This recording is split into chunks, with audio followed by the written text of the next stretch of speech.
warahmatullahi wabarakatuh. Alhamdulillah wassalatu wassalamu ala Rasulillah Muhammad ibn Abdillah wa ala alihi wa sahbihi wa mawala. Asyhadu an la ilaha illallah wahdahu la syarika lah wa asyhadu anna Muhammadan abduhu wa rasuluh alladzi la nabiyya ba'dah. Ya ibadallah, usikum wa nafsi bitaqwallah wa ta'atihi la'allakum tuflihun. Ittaqullaha haqqa tuqatih wa la tamutunna illa wa antum muslimun. Para jemaah subuh Masjid Besar Kaum Cipadandi yang dirahmati Allah, segala puji bagi Allah. Kita bersyukur kepada Allah di pekan pertama Kamis pertama di bulan Januari 2024. Kita bersyukur subuh ini masih diberikan kemudahan, kelancaran dan keleluasaan di tengah-tengah aktivitas kita.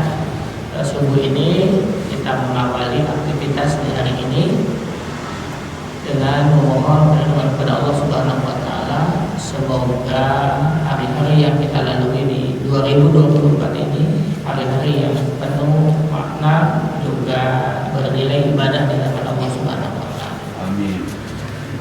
A'udzu bikalimatillahi tammati min syarri ma khalaq. A'udzu bikalimatillahi tammati min syarri ma khalaq. A'udzu bikalimatillahi tammati min syarri ma khalaq. Bismillahirrahmanirrahim. La yadurru ma'asmihi shay'un fil ardi wa la fis samai wa huwas samiul alim. Bismillahirrahmanirrahim. La yadurru ma'asmihi shay'un fil ardi wa la fis samai wa huwas samiul alim. Bismillahirrahmanirrahim. La yadurru ma'asmihi shay'un fil ardi wa la fis samai wa huwas samiul alim. Hasbiyallahu la ilaha illa huwa alaihi tawakkaltu wa huwa rabbul arsyil azim. Hasbiyallahu la ilaha illa huwa alaihi tawakkaltu wa huwa rabbul arsyil azim. Hasbiyallahu la ilaha illa huwa alaihi tawakkaltu wa huwa rabbul arsyil azim. Jamaah sekalian yang dirahmati oleh Allah, tema kita subuh ini 6 hal yang aneh tapi nyata. 6 hal yang aneh atau singkatnya aneh tapi nyata. Aneh tapi nyata, itu judul besarnya ya. Masih dalam catatan tema besaran jamaah, masih dalam muhasabah, tapi hari ini subtemanya adalah aneh tapi nyata. Aneh tapi nyata. Bismillahirrahmanirrahim. Qala Nabiyyu sallallahu alaihi wasallam, Sitatu asya'a khunna ghoribatun bisistati mawatiha. Rasul menyampaikan kepada kita 6 hal, 6 perkara itu adalah ghoribatun. Ghoribatun itu pertama artinya aneh, yang kedua asing, atau hal yang tidak umum ya. Jadi hal-hal yang asing-asing lah ya. Dalam 6 posisi, 6 perkara itu aneh kalau berada dalam 6 tempat ya, 6 posisi. Mana yang pertama? Pertama yang aneh itu tapi nyata, kata Nabi, al masjidu gharibun bima baina qaumin la yusalluna fihi. Masjid itu aneh kalau dibangun di tengah-tengah kaum masyarakat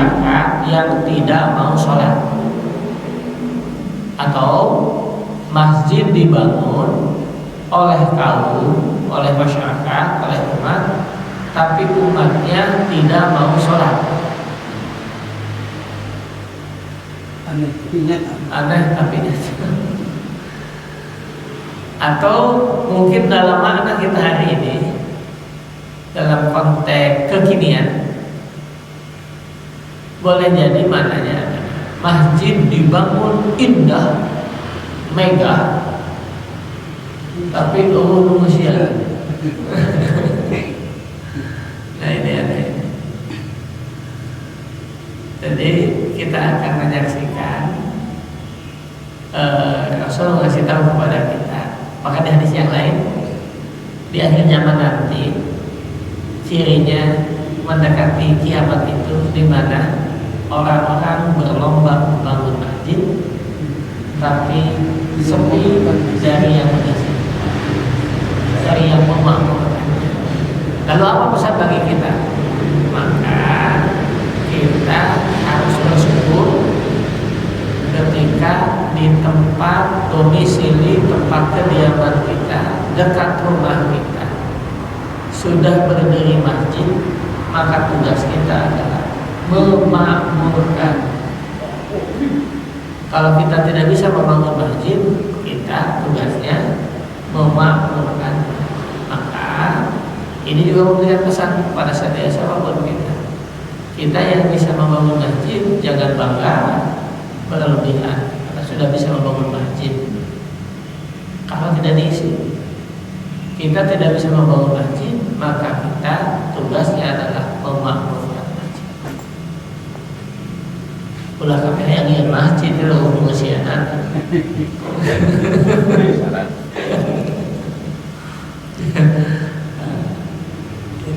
Ini yang menjadi pesan Nabi kepada kita seperti ini. Yang pertama, aneh suka ditambahkan ulama, aneh bin ajaib. Ya, ajaib pun bahasa Arab. Ya, artinya dari kata takjub ajaib. Jadi satu keanehan, satu keajaiban, orang membangun rumah ibadah tapi tidak mau mengisinya. Ini aneh gitu. Masjidnya bagus, fasilitasnya lengkap, tapi kenapa orang-orang tidak mau? Mungkin boleh jadi salah posisi masjid. Atau seringkali diilustrasikan masjid, orang membangun masjid itu seperti orang membuat pasaran keranda. Ketika RT, RW, pengurus DKM mengumumkan kita ini perlu membuat keranda yang representatif, maka orang berlomba-lomba menyumbangnya supaya keranda itu cepat terselesaikan, cepat terwujud. Ketika keranda sudah terwujud, udah ikut masuk padanya. Pak Bumbu sudah, jangan sampai masjid itu diilustrasikan seperti keranda. Dia membangun masjid, siap, donatur disiapkan, semua fasilitas disiapkan, semua orang berlomba-lomba, terwujudlah masjid yang indah. Arah suka tuh,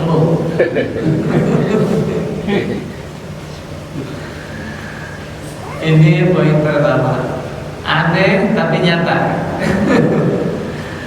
Apabila orang membangun masjid di tengah-tengah umat yang tidak mau sholat di dalam. Mudah-mudahan kita tidak masuk ke wilayah ini.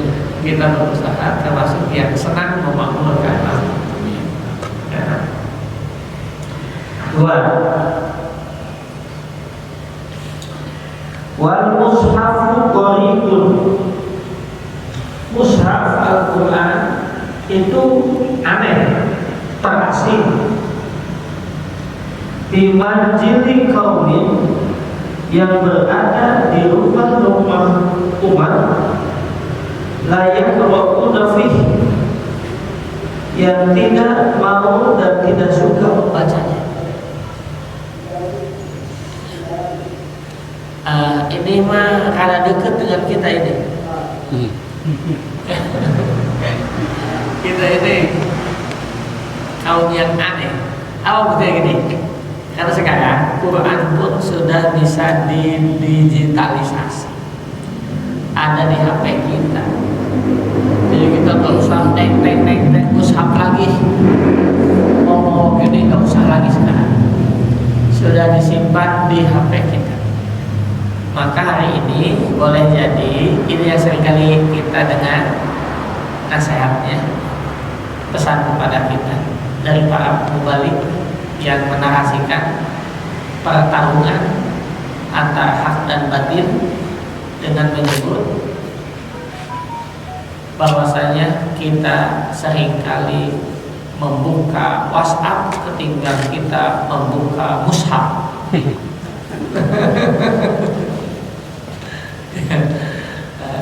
Ini yang seringkali diingatkan. Kita ini seringkali membaca WhatsApp ketika kita membuka mushaf. Dulu sebelum kita mengenal WhatsApp, pertarungannya dua. Kalau pagi-pagi habis subuh, antara membaca Quran dengan membaca koran. Karena koran harian pagi sudah diedarkan di rumah kita. Mana dulu yang dibaca? Koran pula.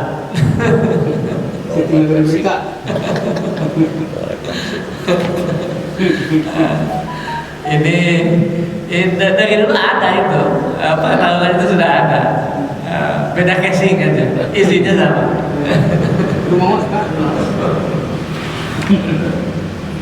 Jadi kalau sekarang ada WhatsApp, pertarungannya dengan mushaf gitu. Dulu kita membaca Quran ini menjadi kompetitor dari Quran, padahal Quran ini harusnya dibaca pertama ketimbang kita membaca Quran. Tapi yang terjadi sebaliknya, bahkan orang hampir tidak menyentuh Quran, dia lebih sering membaca Quran pada zamannya. Maka disebut aneh. Bacangannya Quran. Aneh gitu ini. Jadi ini aneh bin ajaib.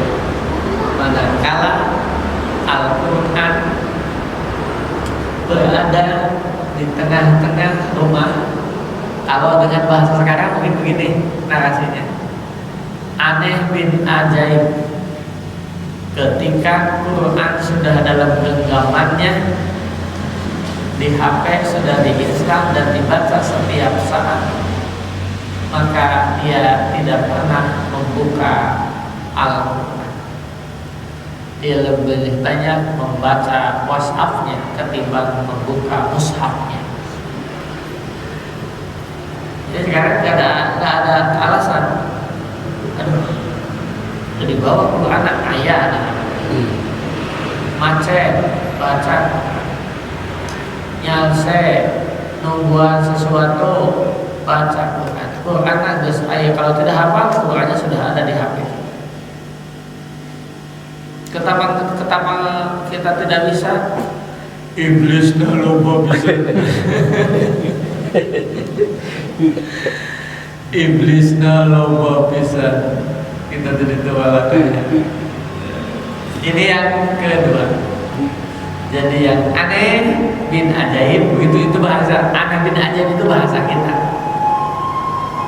Di mana Al-Quran, mushaf Quran berada di rumah kita. Al-Quran ada di install HP kita, yang mudah kita baca, mudah kita temukan, mudah kita cari. Tapi ternyata kita tidak banyak berbuat untuk itu. Kembali kan kita sudah baca, hakul Quran itu sehari 100 ayat.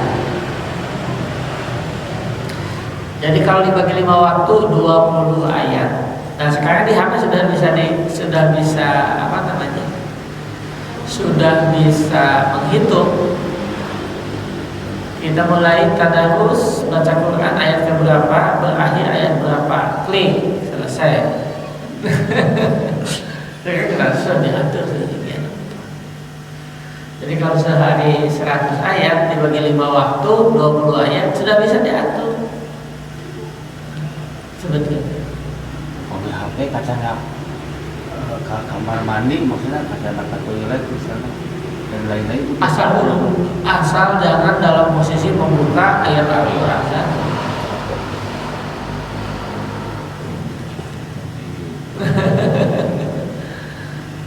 Jangan dalam posisi membuka mushaf. Ini yang kedua. Yang ketiga, wal Qur'anu gharibun. Al-Quran itu aneh, tak asing. Hijaubil fasik, yang berada atau terpelihara, dia dihafal di hati orang fasik. Jadi ini nanti bahasa provokasinya. Kalau begini, ada orang yang fasih baca Qurannya, fasih nipu orangnya. Yang ini Aneh juga aneh. Ada ya. Ini yang aneh. Ternyata ini nih hadisnya. Jadi orang yang fasih baca Qurannya, fasih nipu orangnya, fasih mengelabui orangnya, fasih memprovokasi orangnya. Itu aneh karena Quran itu pertama, menurut Al-Quran yang kita ketahui, pertama hudalil muttaqin, hudalinas. Dia menjadi petunjuk bagi semua manusia, wabil khusus spesial bagi orang-orang yang beriman dan bertakwa. Yang kedua, Al-Quran kasih tahu kepada kita, Sahru Ramadan alladzi unzila fihi al-Qur'an hudal linnasi wa bayyinatin minal huda wal furqan. Orang membaca Quran, orang memahami Quran, orang mengamalkan Quran, orang berinteraksi dengan Al-Quran. Untuk apa? Supaya dia bisa memilah dan memilih dalam hidup ini. Sahru alladzi unzila fihi al-Qur'an hudal linnasi wa bayyinatin minal huda wal furqan, supaya dia menemukan kejelasan, pembeda antara hak dan batil, pembeda mana jalan salah, mana jalan benar, pembeda mana yang hak, mana yang batil, pembeda mana yang semestinya dan mana yang harus ditinggalkan. Tapi itu bisa aneh.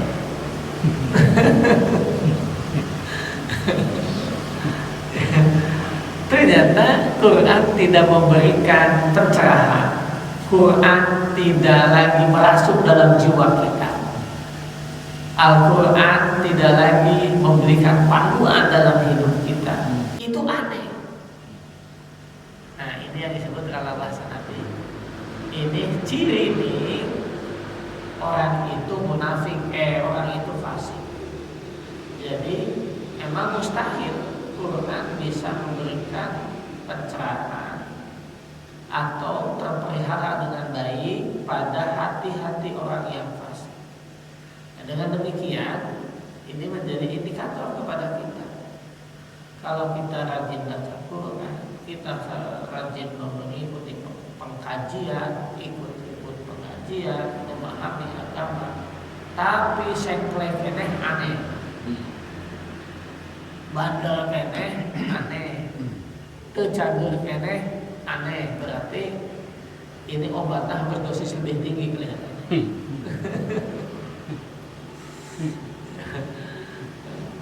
Begitu Rasulullah tahu kepada kita. Rasulullah tahu dan menjelaskan, wal Qur'anu gharibun fi zawfil Quran itu terasing. Quran itu sesuatu yang sangat ajaib. Kalau berada pada hati seorang munafik, seorang fasik, karena Quran mestinya menerangi hidup kita. Quran mestinya membimbing perjalanan, memandu perjalanan hidup kita. Tapi ternyata boleh jadi setiap langkah kita tidak diterangi oleh Al-Quran. Ini ada masalah dengan hidup kita. Seperti mungkin ilustrasinya berlebihan atau kurang pas. Kalau orang sakit, sudah minum obat, sudah berobat, tercager-cager aneh. Itu aneh. Mestinya kalau sudah begini, diobati, langkah ini ada perkembangan, progres yang lebih baik. Ini lebih ngaco, ini ada masalah. Berarti salah obat. Yang keempat, Nabi ngasih tahu kepada kita, wal mar'atul muslimatu sholihatu gharibun bi yadi rajulin dhalimin sayyi'il khuluq. Wal mar'atul muslimatu sholihatu, perempuan yang muslimah yang saleh ahli ibadah itu aneh kalau berada dalam naungan laki-laki yang zalim dan akhlaknya jelek.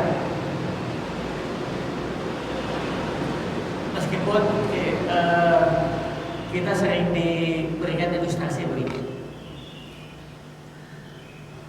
sedikitnya ada 4 tipologi rumah tangga di dalam Al-Quran. Model pertama, model Fir'aun. Model Fir'aun, suaminya tidak soleh, istrinya solehah. Ada yang lain. Ada banyak. Yang kedua, model atau tipologinya Nabi Nuh alaihissalam. Suaminya soleh, istrinya tidak soleh. Ini pun ada. Yang ketiga, suami istri biang kerok. Ini yang ditampilkan dalam Al-Quran, namanya keluarga Abu Lahab. Keluarga. Iya Pak, suami istri biang kerok. Yang keempat, ini model ideal, yaitu keluarga Imron, ya, atau keluarga Ibrahim alaihissalam. Keluarga Imron itu suami istri soleh-solehah, lahirlah generasi yang soleh. Begitu. Itu tinggal kita mau memilih tipologi yang mana. Nah, jadi aneh, perempuan solehah ahli ibadah berada dalam naungan, berada dalam hubungan atau berada bersuamikan suami yang tidak soleh. Pertanyaannya pertama, nah katipu atau bagaimana orang tua sebagai wali menunjukkan itu pertanyaannya panjang. Mengapa seorang perempuan soleh berada? Karena kita sudah orang baik akan berpasangan dengan orang baik. Tapi itu ini terbalik, ini aneh ini. Pertama, ada masalah apa? Pakai bahasa Cipaganti, nasihatnya dulu, begitu. Atau katipu, atau memang ada hal-hal lain kalau kata itu terjadi. Meskipun Al-Quran memang menampilkan 4 model itu, ya, 4 model. Nah ini memberi memberikan kesan kepada kita. Apa positifnya?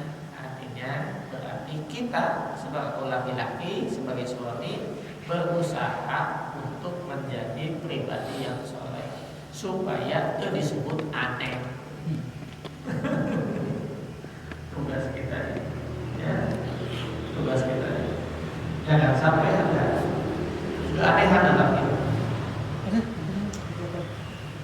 Yang kelima, wa rajulun muslimus shalih, laki-laki muslim yang shalih gharibun aneh, biyadil mar'ati qadiyatis sayyi'atil khuluq. Laki-laki muslim yang soleh taat ahli ibadah aneh kalau berada dalam kekuasaan perempuan yang hina dan akhlaknya jelek. Ini menjadi catatan. Kenapa? Kenapa istrinya jelek? Tanggung jawab suami mendidiknya. Iya. Karena apa? Ngasih tahu ku anfusakum wa ahlikum. Kita punya tugas, ya, kita punya tugas Sebagai kepala keluarga, untuk kepala keluarga membereskan itu. Tugasnya, tugas kita mendidik mereka.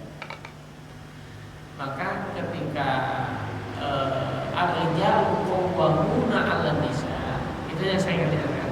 Qawwamuna seringkali apa namanya? Pemimpin. Seringkali terjemahkan begitu. Ar-rijalu qawwamuna 'alan nisa, bahwa laki-laki adalah pemimpin bagi kaum perempuan. Nah, dari sisi bahasa, qawma yaqumu, kaum begitu.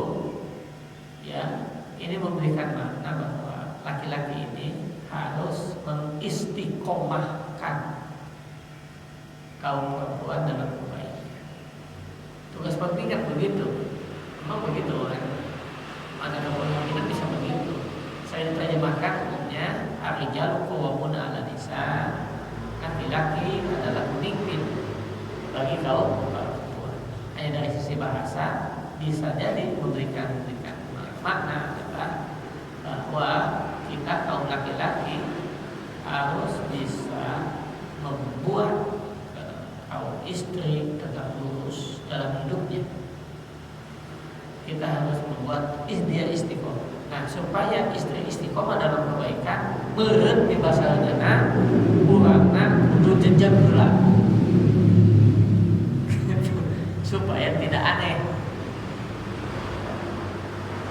Ini mungkin ini yang kelima ini dalam bahasa Sunda ini kelompok susis. Suami-suami takut istri. Ustaz, kalau yang ini gimana Pak Ustaz? Kan sekarang banyak orang berlomba-lomba menghafal Al-Quran, tetapi sering sekali orang berlomba-lomba untuk mengamalkan isi dan kandungannya. Itu masuk ke mana? Ini juga sama, hanya beda casing. Orang lomba-lomba membangun masjid, tapi bunga musianana.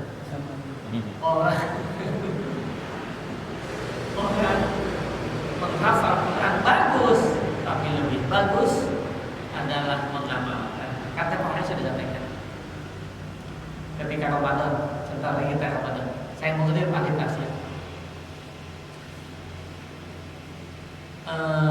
Orang yang paham satu ayat lebih baik daripada hafal 1000 ayat.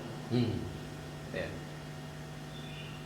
Orang yang mengamalkan satu ayat itu jauh lebih baik daripada orang yang memahami 1000 ayat. Tapi gerakan menghafal Quran, tahfidz Quran, jangan dicegah. Ya, dan harus didorong ketimbang kita tidak hafal. Karena untuk bisa memahami Quran, tempo hari sudah kita sampaikan. Yang pertama bisa membacanya. Yang kedua harus menghafal. Tahap yang ketiga mengamalkan. Mana mungkin kita bisa mengamalkan lalu amun gerakan-gerakan hafal Quran, rumah-rumah tahfidz, sekolah-sekolah plus tahfidz, terus kan Dari sekian banyak, mudah-mudahan ada yang bisa mengamalkan. Oh, iya. Ya. Dari sekian banyak, ada yang memahami. Dari sekian banyak, maka nanti perlu ada mursyid, perlu ada yang membantu menjelaskan, memberikan pemahaman terhadap ayat Al-Quran, disalahgunakan, salah menempatkan dalil, salah menempatkan petunjuk, atau salah memberikan cara mengapresiasi pesan-pesan Al-Quran, sehingga nanti yang terkesan Islam Quran ini kitab suci yang membuat memerintahkan A, B, C, D, padahal pemahaman kita terhadap Al-Quran yang sangat subjektif, boleh jadi emosional atau dengan bahasa lain yang sering dilakukan, jangan-jangan Quran diperkosa oleh hawa nafsu. Ini pemahamannya yang seringkali kita terperangkan dengan sikap-sikap seperti itu. Nah, oleh itu, maka kalau banyak yang menghafal Quran tapi tidak mengamalkannya, ditambah, ini pun menjadi aneh.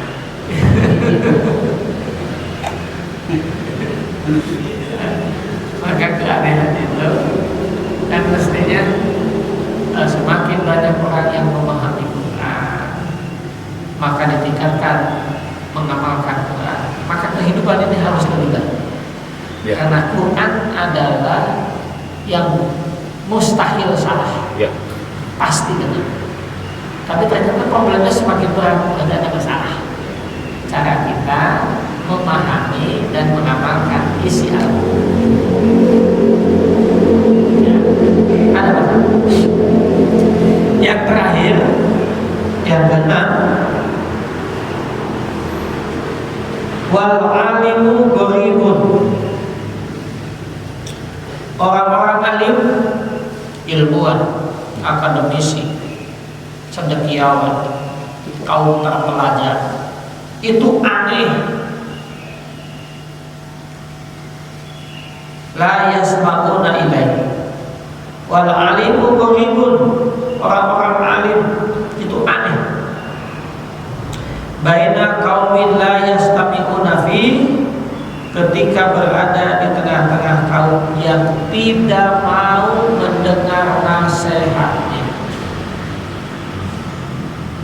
Ini kaum terlalu banyak, kaum intelektual, kaum terpelajar, karena kali ini ribut.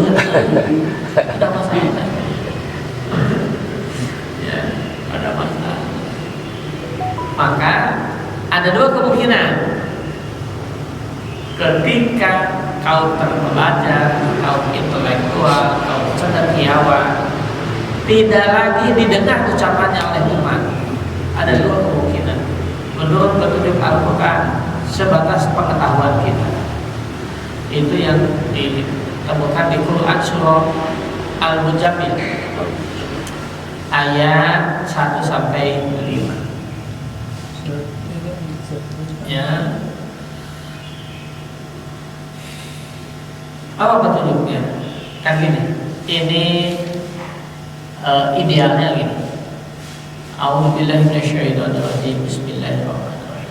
Ya ayyuhal mujammil qumil laila illa qalila isbahu aw inqus minhu qalil aw zid alaihi wa rattilil qur'ana tartila inna sanulqi alaika qawlan tsaqila.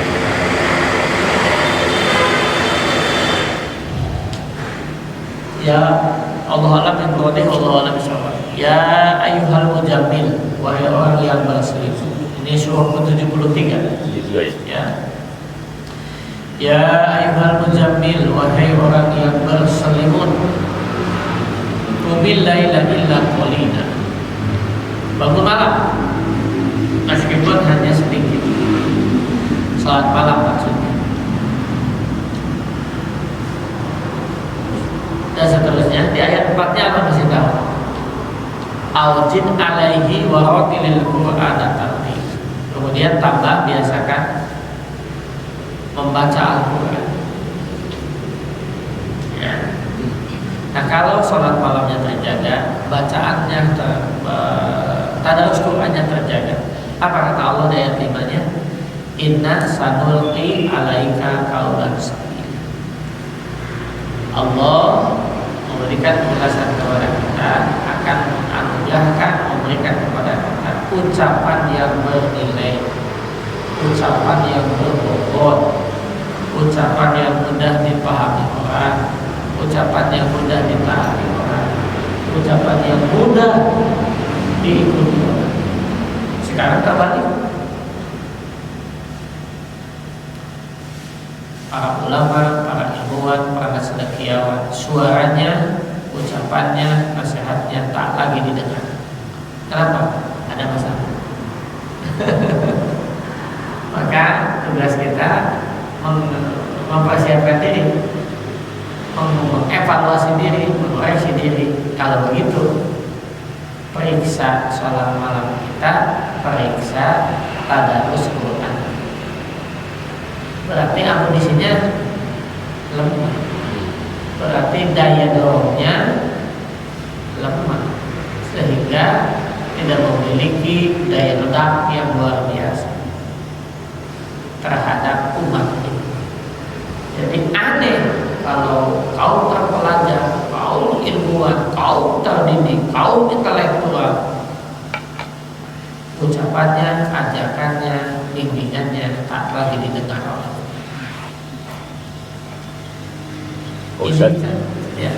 Tadi yang 6 itu ya, pernah ditanyakan sama Umairah terhadap kapan terjadinya dengan 6 itu kan, jika serta orang-orang telah menjual agama demi kesenangan hidup di dunia semata. Berarti ini sudah terjadi sekarang. Ini gambaran ini, ya, isi Nabi itu luar biasa, bahwa setiap zaman ada orangnya, setiap orang ada pada zamannya, dengan berbagai casing, dengan berbagai modus, dengan berbagai pendekatan. Ini selalu muncul seperti itu, bahwa hari ini sikap sifat seperti ini seperti hadir dalam kehidupan kita, berarti memang Nabi sudah memprediksi jauh hal ini buat Ratusan tahun. ya, artinya ini mustahil disampaikan kalau bukan karena panduan wahyu. Oh, Ya. ya. Jadi Nabi itu kan ngasih tahu la yantiqu anil hawa in huwa illa wahyu. Kenapa kita harus menjaga hadis? Kenapa kita harus memelihara hadis? Kenapa kita harus mengoreksi hadis?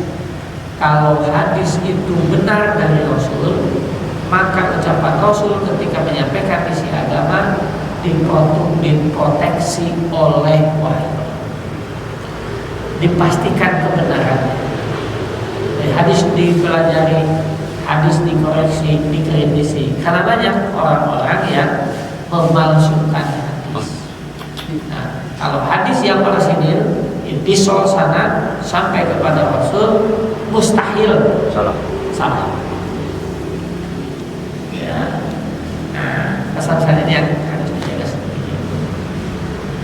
6 poin, mudah-mudahan kita tidak jadi aneh nanti. Ya. Ada di TikTok itu ada ya. Mau kemana? Mau ke masjid. Masjid mana? Masjid anu yang sedang viral. Naon kali itu? Iya sholat itu. Lain dek sholat siapa sebenarnya nama? Kayak selfie di sholat lain masjid mana kan udah ke. Kita sering kali begitu. Ya. Jadi kunjungilah, makmurkanlah masjid yang dekat dengan rumah. Ya. Oleh karena itu, mudah-mudahan masjid kita ini tidak menjadi aneh.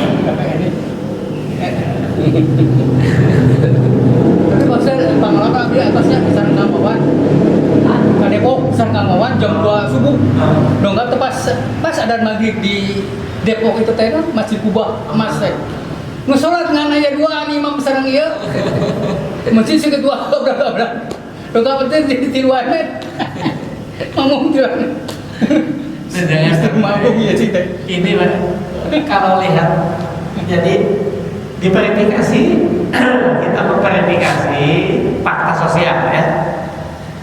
Jangan-jangan ini masjid yang disebut oleh Nabi dibangun indah, tapi umatnya tidak mau sholat di sini. Ini sebetulnya tantangan besar bagi masjid kita ya. Karena masyarakat sekitar yang dekat, yang paling dekat, yang dari sisi teritorial menjadi kewajiban. Dari keluar, entah itu mungkin boleh jadi mereka bukan muslim, atau boleh jadi mereka yang anu ka masjidna mung 2 kali. Ini ketika nikah, yang kedua ketika jadi jenazah. Ulang itu.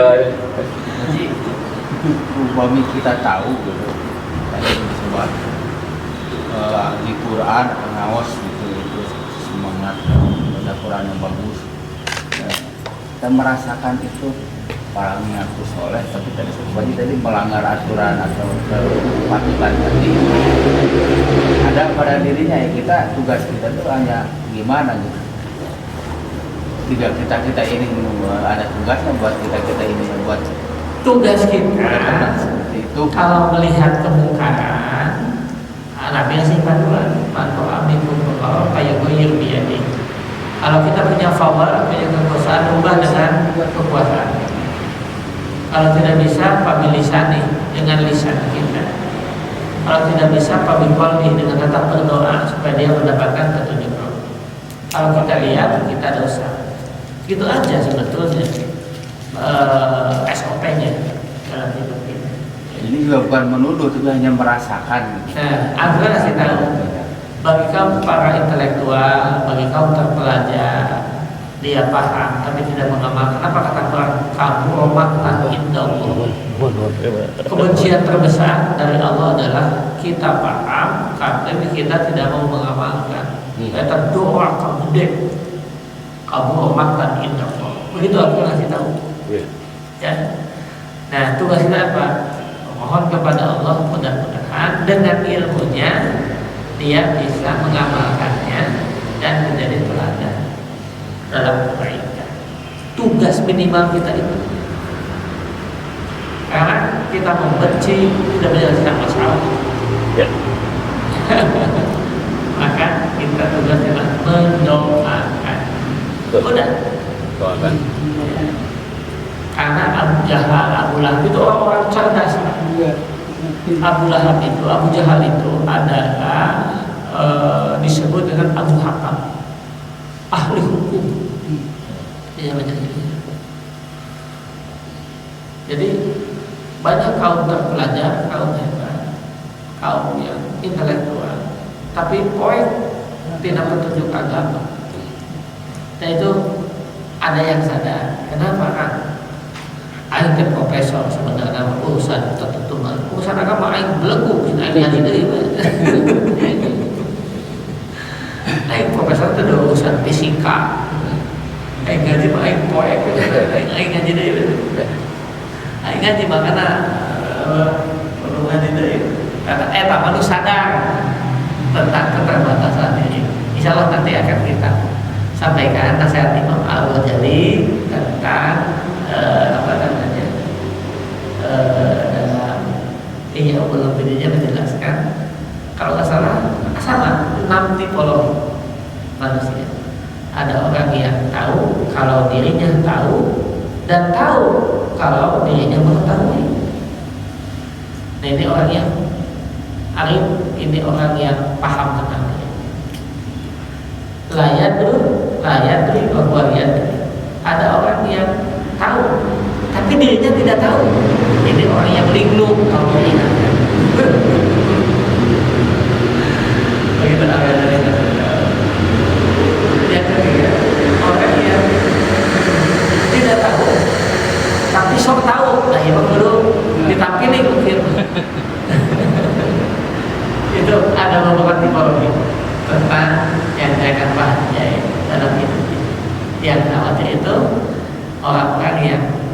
dirinya paham, tapi dia tidak paham tentang dia yang dia pahami. Ini kan perlu diberikan dan diingat. Jika nama sehingga kita loba pisan sigana. Iya, sih. Oh, saya pernah baca malaikat Jibril di surga itu sempat terpleset lihat gambar wanita cantik. Itu apa pesannya apa itu? Ini walau alam gitu ya, ada yang jelas bahwa kehidupan seringkali membuat kita terpesona. Itu yang disebut di Quran surah Ali Imran ayat 185 di akhir ayat, wa mal hayatud dunya illa mata'ul ghurur. Kehidupan dunia ini seringkali menakutkan kita. Dunia ini seringkali membuat kita terpesona. Setiap kita seringkali membuat terlena. Malaikat Jibril sekalipun yang tertentu ternyata yang sudah dipandu oleh Allah berikan seperti itu, kaget juga. Iya betul. Apalagi manusia menggunakan seperti itu. Oh gitu bacanya banyak. Kan gitu. Jadi, kalau pakai bahasa politik yang sempat muncul dalam bahasa para politisi ini kita, kalau sudah masuk dalam arena ini, jangankan manusia, malaikat pun ngilu jadi bangsa. Iya. Begitu. Betapa itu anekdot ya. Ini saking kerasnya, saking kejamnya, saking tidak bermoralnya. Bermoral ya. Sampai tidak bermoralnya, sampai membawa malaikat. Ini sebagai bentuk komparasi betapa besar dan betapa beratnya tantangan. Iya betul. Oh gitu ya. Jadi Iya. kalau bawa-bawa atau imanan tipis, ada imanan setingkat malaikat pun moyang. Itu sebetulnya. Itu sebetulnya pesannya itu. Jadi perlu kehati-hatian setiap. Iya. Jadi jangan sampai kita hidup ini menjadi aneh. Kita berlindung kepada Allah, semoga Allah yang Maha Kuasa, Maha Memelihara memantaskan kita setiap langkah dipimpin dengan hidayahnya. Wallahu a'lam bishawab. Wallahu a'lam bishawab. Subhanakallahumma wa bihamdika asyhadu an la ilaha illa anta astaghfiruka wa atubu ilaik. Wassalamualaikum warahmatullahi wabarakatuh. Waalaikumsalam warahmatullahi wabarakatuh.